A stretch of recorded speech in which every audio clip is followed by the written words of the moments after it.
হবে শুটকি মাছের চচ্চড়ি, লোটে শুটকি, শুটকি মাছ, রুই মাছের ঝোল হবে আলু আর কাঁচা কলা দিয়ে পাতলা করে, আর কচু বাটা হবে। কচুর গোড়াটা সেদ্ধ করা নেওয়া আছে, এটা বেটে তারপরে এটা চচ্চড়ির জন্য সবজি রাখা আছে। এটা মাছের তেল ভাজা হবে। তো দেখতে থাকো আজকে রান্নার ব্লগটা।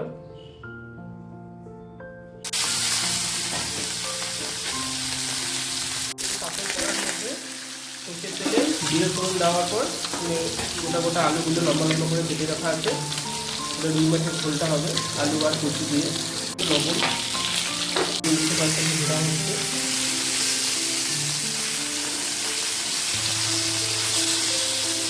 এখন ভাজা হয়ে যাওয়ার পর লম্বা লম্বা করে কেটে রাখা কচুটা দিয়ে দেওয়া হলো। মাছের ঝোলের মধ্যে মশলা বাটাটা দিয়ে দেওয়া হলো। আদা কাঁচা লঙ্কা দিয়ে সব বাটা দিয়ে দেওয়া হয়েছে। চলে গেল পরিমাণ মতো হলুদ গুঁড়ো। আর এদিকে মাছ ভাজাগুলো হয়ে গেছে, সেটাকে নামিয়ে নেবে। মাছ ভাজাটা নামানোর পর ওই তেলে পেঁয়াজ কুচি দিয়ে দিচ্ছে এবং তেলের তরকারিটা করে নেবে। এদিকে মাছের ঝোলের মশলাটা ভালো করে কষছে। জন্য ভেন্ডি আর পটলটাও দিয়ে দেওয়া হয়েছে। লবণ পর মাছের তেলটা দিয়ে দেওয়া হলো এর মধ্যে।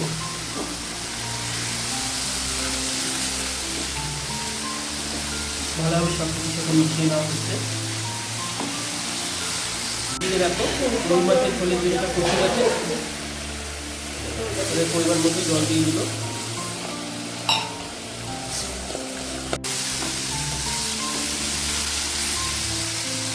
এরপরে মাছের ঝোলের মধ্যে ভেজে রাখা মাছগুলো দিয়ে দেওয়া হচ্ছে। রুই মাছ মাছের তেলে চচ্চড়িটাও হওয়ার মধ্যে এটাকেও নামিয়ে নেওয়া হবে। দেখো তো রুই মাছের ঝোলটা হয়ে গেছে, তো এটাকে নামিয়ে নেবে। এবারে কড়ার মধ্যে তেল গরম করতে দিয়েছে। এবারে সেদ্ধ করে রাখা শুটকি মাছগুলোকে ভেজে নেওয়া হবে। এটাকে লোটে শুটকি বলে। এটাকে ভেজে নেওয়া হচ্ছে, দিয়ে চচ্চড়ি করা হবে। কড়াতে আর একটু সরষের তেল দিয়ে শুটকি মাছের চচ্চড়িটা করবো। এর আগে রসুন গোটা পোয়াগুলো দিয়ে দিল, রসুন পোয়াগুলো দেওয়ার পর এবারে পেঁয়াজ কুচি দিয়ে দেওয়া হচ্ছে। পেঁয়াজটা ভাজা হয়ে গেছে, এবারে কেটে রাখা সবজিটা দিয়ে দেওয়া হচ্ছে। আলু, গাজর, বেগুন তারপরে দিয়ে দেওয়া হচ্ছে। কাঁচা লঙ্কা, ঝিঙে একদম সরু সরু করে কাটা আছে, যাতে একদম ভালোভাবে মিশে যায়। ঠিক আছে,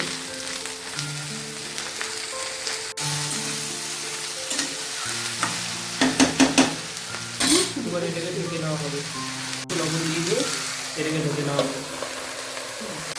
এরপরে চচ্চড়িটার মধ্যে পরিমাণ মতো হলুদ গুঁড়ো আর অল্প ধনে গুঁড়ো দিয়ে এটাকে আবার ভালোভাবে মিশিয়ে দেওয়া হবে। মশলাগুলো দিয়ে দেওয়া হয়েছে, এবারে একটু ভালোভাবে মিশিয়ে দেওয়া হচ্ছে।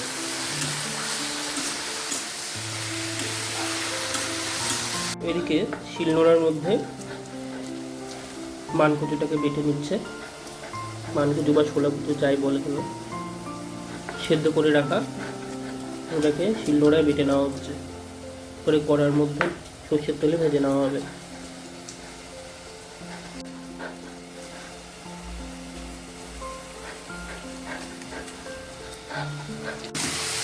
চচ্চড়িটা বেশ কষে হচ্ছে, সবজিগুলো বেশ সেদ্ধ হয়ে গেছে। এবারে মাছটা দিয়ে দেওয়া হবে, ভেজে রাখা শুটকি মাছটা দিয়ে দেওয়া হবে।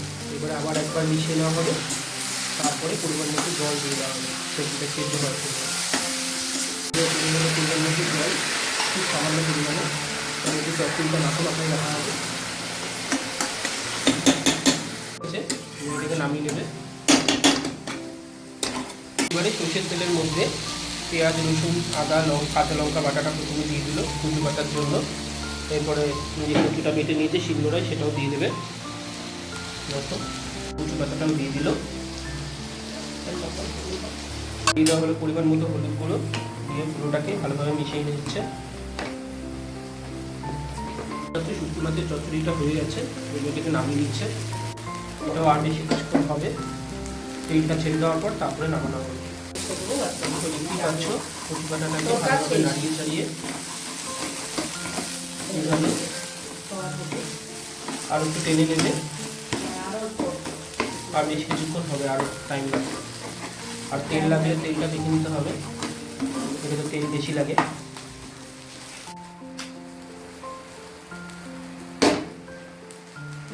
কচু বাটাটা হওয়ার মধ্যে হয়ে গেছে, এবারে জলটাও টেনে নিয়েছে, ভাজা ভাজা হয়ে গেছে। এই পর্যায়ে এটাকে নামিয়ে নেওয়া হবে।